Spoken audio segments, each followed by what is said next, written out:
안녕하십니까. 이대 서울병원 영상의학과 심정석 교수입니다. 저는 오늘 갑상선 질환 진료받으시는 분들을 위한 실질적인 정보를 드리려고 이 동영상을 촬영하고 있습니다. 많은 주제들이 있겠지만 오늘은 우선 비정형 결절, 여포성 종양 이 두 가지에 대해서 말씀을 드리려고 합니다. 이름은 두 가지지만 이 두 가지의 질환은 거의 같은 논리로 치료와 진단이 진행되기 때문에 함께 묶어서 말씀드리도록 하겠습니다. 이 질병명은 주로 조직검사를 하신 후에 진단명으로 들으실 수 있는 병명들입니다. 이게 생소하다 보니까 이게 도대체 뭔가 이런 생각들을 하시게 될 거고요. 또 내용도 사실은 조금 복잡한 부분들이 있어서 우리 환우님들께서 상당한 혼란을 겪으시는 질환이기도 합니다. 따라서 오늘은 비정형 결절, 여포성 종양 이 병명들이 어떤 의미인가 그리고 어떻게 해야 하나 여기에 대해서 말씀드리도록 하겠습니다. 자, 이 두 가지 질병이 우리 환우님들께 큰 혼란을 초래하는 이유는 이렇습니다. 저희가 조직검사를 했다 그러면 제일 걱정하는 게 암이죠. 그래서 암이라고 나오든가 아니면 암이 아니면 괜찮다고 나오든가 그래서 양성이 괜찮은 거거든요. 그럼 양성이 나오든가 암이 나오든가 그래야 되는데 갑상선 조직검사는 암과 양성 사이에 이런 회색지대가 이렇게 3개나 있습니다. 근데 그 중에서 5단계인 암 의심은 실질적으로는 우리나라에서 거의 대부분 암으로 확정된다고 보기 때문에 암 의심이 나왔을 때는 그냥 암이려니 생각하고 치료를 하는 것이 옳습니다. 괜찮다고 나오면 제일 좋죠. 이 6가지 단계를 1단계, 2단계, 3단계, 4단계, 6단계 이렇게 붙이는데요. 괜찮은 양성이 2단계, 암이나 암 의심이 5단계, 6단계입니다. 그래서 이 중간에 3단계랑 4단계인 비정형 결절과 여포성 종양이 우리 환우님들께 상당한 혼선을 초래합니다. 자, 보시면 양성은 괜찮은 거잖아요. 암은 이제 치료하셔야 되는 거죠. 근데 중간에 있는 이 회색지대는 어떻게 해야 될까요? 그게 문제인데요. 우선 결론적으로 비정형이나 여포성은 10에서 40% 정도의 암 가능성이 있습니다. 이게 그럼 10%면 10%고 40%면 40%지 무슨 10에서 40%냐? 네, 그것도 헷갈리시겠지만 설명을 드리기 위해서는 그냥 편의상 25%라고 하겠습니다. 자, 비정형 3단계나 여포성 종양이 나오면 괜찮은 것도 아니고 암도 아니다. 애매한 녀석들인데 암 가능성이 조금 있다. 대략 25%쯤 된다. 여기까지 이해하시고 그 다음으로 넘어가겠습니다. 자, 그러면 다들 궁금하시겠죠? 내가 암일 가능성이 25%래. 그러면 야, 이게 암이야? 암이 아니야? 그게 궁금하시겠죠? 그런데 참 안타깝게도 지금 조직검사까지 끝난 이 시점에서는 암인지 암이 아닌지 맞출 수는 없습니다. 그거는 수술을 해서 이 다 드러내야 나오는 결론이기 때문에 수술을 하기 전에 맞출 수는 없어요. 그럼 지금 우리는 무엇을 정해야 되느냐? 야, 그럼 내가 지금 수술을 해야 되니? 안 해도 되겠니? 그걸 정하셔야 됩니다. 따라서 지금 현실적인 진료의 목표는 수술을 할까 말까 정하는 것입니다. 자, 제가 아까 그런데 평균적인 암 가능성이 25%라고 말씀을 드렸죠. 이 25%가 굉장히 중요하고 함정도 있는 개념입니다. 자, 그러면 비정형이나 여포성 종양이 나오면 평균 25%의 암 가능성이 있다는데 그러면 나도 25%의 암 가능성이 있을까요? 이게 아닙니다. 여러분 생각해 보세요. 평균은 함정이 있어요. 여러분들이 고등학교 다니실 때 수학 시험을 봤는데 우리 반 수학 점수가 평균 70점이래. 그러면 우리 환우님도 70점 받았나요? 아니죠. 우리 반 반평균은 70점이지만 나는 100점일 수도 있는 거고요. 빵점일 수도 있는 거예요. 그러면 여러분 대학에 원서 낼 때 우리 반 평균 점수로 원서 냅니까? 내 점수로 원서 냅니까? 내 점수로 원서 내죠? 네, 사실 어떻게 생각하면 우리 반 평균 점수는 나랑 크게 상관이 없어요. 그렇다면 암 가능성이 평균 25%이지만 내 결절의 암 가능성은 다를 수 있단 말씀입니다. 그러면 나는 몇 %야? 그게 궁금하시겠죠? 그걸 어떻게 평가할까요? 그게 매우 중요한 이야기입니다. 근데 문제는 이 개개의 결절이 암 가능성이 몇 %인지에 대해서는 학계에서도 아직은 통일된 의견이 없습니다.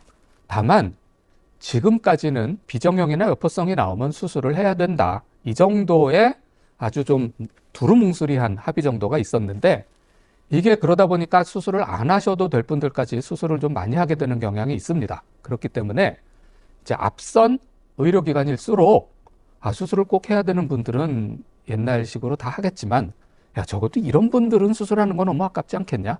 그런 분들을 수술을 안 하고 좀 지켜보는 쪽으로 방향을 잡아가고 있습니다. 저희 이대서울병원은 좋은 병원이니까 앞선 진료 방침으로 진료해야 되겠죠. 네, 그 방법으로 제가 설명을 좀 더 드리겠습니다. 자, 그러면 뭘 보고 평가하냐? 일단은 제일 좀 많이 보는 게 크기입니다. 혹이 많이 작으면 좀 안 좋아 보여도 둬도 됩니다. 여러분들께서 갑상선암에 대해서 좀 찾아보시면 아시겠지만 갑상선암은 미세 유두암이라고 1cm보다 작을 때는 암이 확정돼도 그냥 놔두기도 하거든요. 그런데 이건 뭐 암도 아니고 비정형 여포성 나왔는데 조그만 것까지 수술한다? 그거 좀 아깝죠. 자, 크기는 근데 클수록 암 가능성이 높다. 여기까지는 대략 모든 의사들이 생각하는데 그럼 몇 cm부터 수술할 거냐? 그건 사실은 딱 정해진 건 없습니다. 보통 아주 경험 많은 선생님들이 3cm 넘으면 하는 쪽으로 생각하시고 또 초음파를 봤더니 영 나빠 보인다. 그러면 더 작아도 수술하기도 하고 그래서 이건 절대적인 기준은 아니고 다만 클수록 암 가능성이 꽤 높고 너무 조그마면 둬도 된다. 여기까지는 많은 사람들이 동의하는 기준입니다. 두 번째로는 초음파로 봤더니 야, 이건 누가 봐도 암일 것처럼 생겼네. 그럴 때는 비록 세포가 비정형이나 여포성이 나왔지만 사실은 암이 아닐까? 이런 생각을 하는 게 조금 더 합리적입니다. 근데 이거는 좀 너무 전문적인 이야기이고 환우님들이 되게 많이 궁금해 하시는데 그거는 뭐 자세히 설명드려도 환우님들은 헷갈리기만 하지 그건 저희 같은 전문가한테 평가를 맡기시는 게 맞습니다. 그러니까 뭐 궁금하실 때 찾아보고 뭐 석회가 어떻고 뭐 그런 거 알아보실 수는 있지만 직접 그거 공부하신 걸로 나는 그럼 수술을 해야겠다. 이렇게 정하시지 않으셨으면 하고요. 그래서 자세한 말씀은 안 드리는 게 좋겠고 저희가 보고 저희 소견을 드리도록 하겠습니다. 자, 세포검사, 조직검사까지 했으니까 여포성 종양이든 비정형이든 나온 거 아닙니까? 그 결과도 또 자세히 읽어보면 병리과 선생님이 세포의 모양을 어떤 걸 보셨길래 이렇게 평가하셨는지 또 이렇게 써주시기도 합니다. 보면은 이런 소견이 있을 때는 암인데 그런 게 보였지만 소견이 아주 확실치는 않아서 비정형이나 여포성 판정하실 때도 있거든요. 그런데 초음파 봤더니 크기도 커요. 초음파 소견상으로도 좀 안 좋아 보여요. 그러면 수술하시는 게 낫겠죠. 근데 병리과 선생님이 이건 괜찮아 보이는데 또 그렇다고 아주 괜찮다고 하긴 안 되니까 아슬아슬하게 또 안 좋은 쪽으로 살짝 평가하실 수도 있거든요. 그럴 때는 좀 두고 볼 수도 있겠죠. 그래서 병리과 선생님의 소견도 여기서 매우 중요하게 참고합니다. 또 한 가지가 있습니다. 유전자 검사나 특수 염색을 하는데요. 여러분들 아마 유전자 검사 꽤 하실 겁니다. 하시는 분들도 꽤 계셨을 거고 이미 하신 분들도 있을 텐데 예를 들면 현미경으로 이렇게 딱 봤더니 비정형인데 이게 암에서 흔히 보이는 돌연변이 유전자가 검출됐다. 그러면 암 가능성이 좀 높겠죠. 그 다음에 특수 염색은 무엇이냐? 현미경으로 볼 때요. 일반 염색을 하면 이게 세포의 모양, 뭐 핵의 모양 이런 게 보이거든요. 근데 특수 염색은 약간 좀 기능적인 거예요. 예를 들면 저 사람이 한국 사람일까? 이걸 보고 맞추는 거예요. 근데 딱 봐서 저같이 생긴 사람이면 누가 봐도 한국 사람이라고 맞출 수 있겠죠? 물론 중국 사람이나 일본 사람이랑 헷갈릴 수 있을 겁니다. 근데 야, 지금 이 얼굴이 저거 혹시 중국 사람일까? 그게 궁금하면 어떻게 보면 될까요? 예를 들면 중국말로 불렀다 치겠습니다. 근데 전 중국말을 못 알아들으니까 그냥 아무렇지도 않게 이렇게 하고 있겠죠? 그럼 아마 중국 사람이 아닐 거라고 볼 수 있을 거예요. 특수 염색이라는 게 그런 겁니다. 어떤 염색약들은 암일 때 이렇게 반짝반짝 빛난다거나 그런 염색약들이 있거든요. 그럼 그런 염색약들을 세포에 뿌렸더니 반짝반짝 빛나요. 그러면 이거 비정형이지만 암일지도 모르겠네 이렇게 생각하겠죠. 근데 비정형인데 그 염색약을 뿌렸더니 아무 반응이 없어요. 그러면 이건 괜찮겠네 이럴 수 있겠죠. 이렇게 유전자 검사나 특수 염색이 도움이 됩니다. 그런데 중국말로 불렀더니 못 알아들어요. 그러면 전부 무조건 한국 사람인가요? 아니죠. 시끄러워서 못 들었을 수도 있고요. 목소리 듣기는 했는데 이거는 날 부른 게 아니려니 그러고서 이렇게 하고 있을 수도 있잖아요. 유전자 검사나 특수 염색도 마찬가지입니다. 저게 절대적인 거면 얼마나 좋겠어요. 무조건 저 검사해보고 정하면 되잖아요. 저것도 정확도들이 보통 70%, 뭐 60 몇 % 이 정도이기 때문에 100% 신뢰할 수는 없습니다. 그러나 내가 지금 수술을 할지 말지 정하는 데는 도움을 얻을 수 있습니다. 자, 이제 말로는 이제 드렸지만 조금 실제 사례 보여드리겠습니다. 이분은 이만큼이 암이거든요. 근데 조직검사를 했더니 비정형 3단계가 나왔어요. 근데 저 소견은 일단 크기가 제법 크고요. 초음파 소견상으로는 이거 암일 것 같은데 좀 그런 모양이거든요. 그럴 때는 비정형이지만 암이 맞을 것이다 라고 생각을 하고, 뭐 환자분께서 그럼 수술하렵니다. 그러면 수술할 수도 있지만 보통은 저 상태에서 그냥 수술하기를 정하시지 못하거든요. 차라리 검사를 한번 다시 해서 암이 맞다라는 게 확정되면 그때 수술한다, 이제 이렇게 정하시게 되죠. 이분께서는 그래서 검사를 한번 다시 하셨고 두 번째 검사에서는 암이 나왔기 때문에 수술을 하셨던 그런 증례입니다. 자, 두 번째는 반대예요. 이분도 비정형 3단계가 나왔지만 일단 크기가 많이 작고요. 초음파 소견상으로는 이게 왜 비정형이 나왔지? 좀 그런 모양이거든요. 이건 너무 괜찮아 보이는데? 그런 생각이거든요.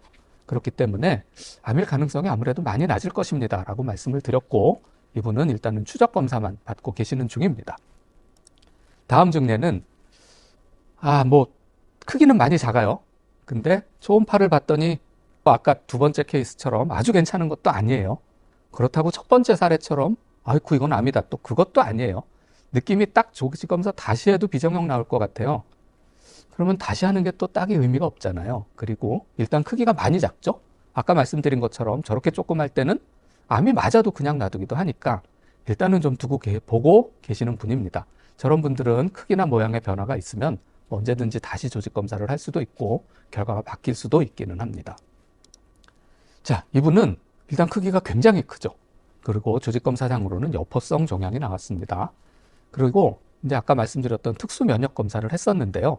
암일 수도 있는 행태를 보였어요. 저렇게 크고 특수 면역에서도 암일 수도 있는 행태가 보였으면 수술을 할까요? 안 해도 될까요? 아무래도 하는 게 낫겠죠. 맞습니다. 그래서 조직검사 이후에 결정할 수 있는 거는 수술을 하느냐 마느냐이지 암인지 아닌지 맞추는 게 아니라고 말씀드렸죠. 자, 그래서 여러분들께서 만일 이환우님이라고 생각을 하겠습니다. 수술을 했어요. 그리고 이제 조직검사가 좀 있으면 나올 거예요. 그러면 암이라고 나오길 바라셔야 될까요? 아니면 괜찮다고 나오길 바라야 될까요? 내가 이미 수술을 했으니까 암이 나와야지. 그러나요? 아니죠. 수술은 했지만 암이 아닌 게 훨씬 좋잖아요. 네, 맞습니다. 수술은 했지만 암이 안 나올 수도 있는 거고요. 암이 아니면 정말 다행인 거죠. 다만 수술을 안 한 상태에서 괜찮다는 것까지는 알 수 없으니까 할 수 없이 수술한 거죠. 이분이 그랬던 경우였는데 이분께서는 괜찮다고 진단이 됐습니다. 네, 이렇게 몇 가지 사례들을 보여드렸고요. 여포성 종양이나 비정형이 나오면 단순한 결정이 아니라 여러 가지 복합적인 것들을 고려하고요. 또 환자분들의 성향을 반영하기도 합니다. 예를 들면 저는 좀 두고 봐도 될 것 같은데 환자분께서는 나는 정말 불안해서 몇 날 며칠 잠을 못 잤어요. 그냥 수술해 주세요. 그러고 오시는 분도 계시거든요. 그러면 물론 저는 수술 안 해도 되신다는 설득을 한 번 더 하겠지만 본인께서 그렇게 불안하고 수술을 하셔야 마음이 놓인다면 수술을 하시는 게 나을 수도 있겠죠. 네, 이렇게 환우님들의 성향도 진료 방침에는 고려해서 결정되어야 합니다. 이상으로 비정형 결절과 여포성 종양에 대해서 간략히 말씀을 드렸고요. 결론적으로 말씀을 드리면 비정형 결절이나 여포성 종양은 모두 암 가능성이 일부 내포되어 있습니다. 확진은 수술 후에만 가능하기 때문에 조직검사 후 결정할 수 있는 것은 수술을 할지 말지까지입니다. 과거에는 대부분 수술했지만 무분별한 수술을 지향코자 현재 노력 중이고요. 안전할 가능성이 상당한 결절들은 면밀한 추적 검사를 전제로 수술을 안 할 수도 있습니다. 네, 경청해 주셔서 감사합니다. 이대 서울병원 영상의학과 심정석 교수였습니다.